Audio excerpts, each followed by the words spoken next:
സത്യത്തിൽ വലിയ പ്രിപ്പറേഷനോ കാര്യങ്ങളോ ഒന്നുമില്ലാതെ, പക്ഷെ എനിക്ക് നല്ല കോൺഫിഡൻ്റ് ഉണ്ടായിരുന്നു എനിക്ക് പറ്റും എന്നുള്ളൊരു.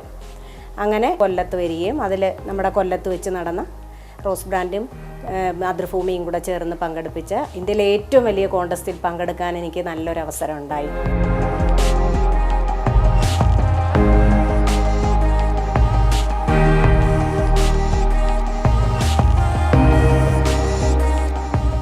ഞാൻ ഹോം സയൻസിൻ്റെ ക്ലാസ് കുറച്ച് നാൾ പോയിട്ടുണ്ടായിരുന്നു, മീൻസ് കല്യാണത്തിനൊക്കെ മുമ്പ്. പിന്നെ ഇപ്പോഴും ഞാൻ സത്യത്തിൽ ഓൺലൈനായിട്ട് ക്ലാസ് പഠിച്ചുകൊണ്ടിരിക്കുക. ഓരോന്നിൻ്റെയും ഈ പ്രായത്തിലും എൻ്റെ ഈ ഏജിൽ ഞാൻ പഠിച്ചുകൊണ്ടിരിക്കുക. എനിക്കൊരു എന്തോ ഒരു ഫുഡ് ഉണ്ടാക്കണമെന്ന് തോന്നിയാലും ഞാൻ മറ്റുള്ള കാര്യങ്ങളെക്കാട്ടിയൊക്കെ മുമ്പേ അതിലോട്ട് എനിക്ക് നല്ലതുപോലെ ചെയ്യണം എന്നുള്ളൊരാഗ്രഹമാണ്.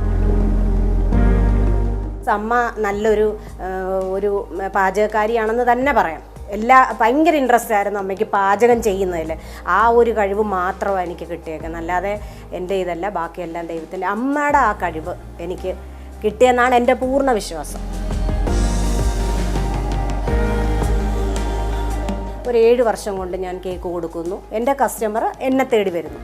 പുതുതായിട്ട് ആരും കിട്ടണമെന്ന് എനിക്കില്ല. എൻ്റെ കസ്റ്റമർ എവിടെ ആയാലും എന്നെ തേടി ഞാൻ കേക്ക് കൊടുക്കുന്നു.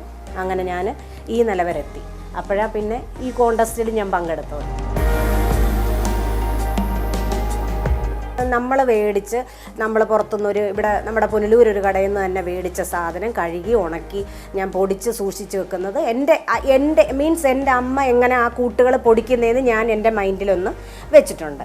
അത് ഞാൻ അതുപോലെ തന്നെ പിന്തുടർന്ന് ആ ഒരു സ്മെല്ല് വരാൻ വേണ്ടിയിട്ട്, അല്ലാതെ ഒരു പ്രിസർവേറ്റീവ്സും ചേർക്കാതെയാണ് അന്നും ഇന്നും ഇപ്പോഴും തന്നെ ഞാൻ ചെയ്തുകൊണ്ടിരിക്കുന്നത്. ഞങ്ങൾ നാളെ തൊട്ട് ഡയറ്റ് തുടങ്ങുക. ഇനിയും ആഹാരം ഉണ്ടാക്കുന്നതിന് കുറച്ച് ടേസ്റ്റ് കുറച്ചുണ്ടാക്കാൻ. അന്ന് ഞങ്ങൾ അങ്ങനെ പറയുന്ന ദിവസമായിരിക്കും ഉമ്മച്ചി എന്തെങ്കിലും ഒരു സ്പെഷ്യൽ ഉണ്ടാക്കുന്നത്. സ്പെഷ്യലൊന്നും ആയിരിക്കത്തില്ല, പക്ഷെ ഉമ്മ എന്തുണ്ടാക്കിയാലും ഭയങ്കര ടേസ്റ്റ് ആയിരിക്കും.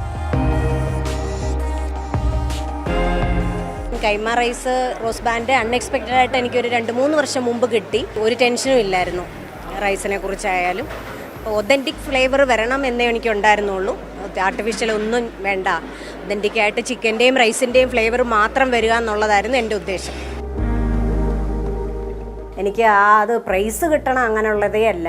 അതിന് മേലെ മമ്മൂട്ടിയെ എൻ്റെ ഈ പ്രായത്തിലായാലും എനിക്ക് കാണാൻ പറ്റുക എന്നുള്ളത് ഏറ്റവും വലിയൊരു അനുഗ്രഹമായിട്ട് ഞാൻ കരുതുന്നു. എനിക്കവിടെ പോകാൻ പറ്റുമല്ലോ എന്നുള്ളതാണ് എൻ്റെ ഏറ്റവും വലിയ സന്തോഷം.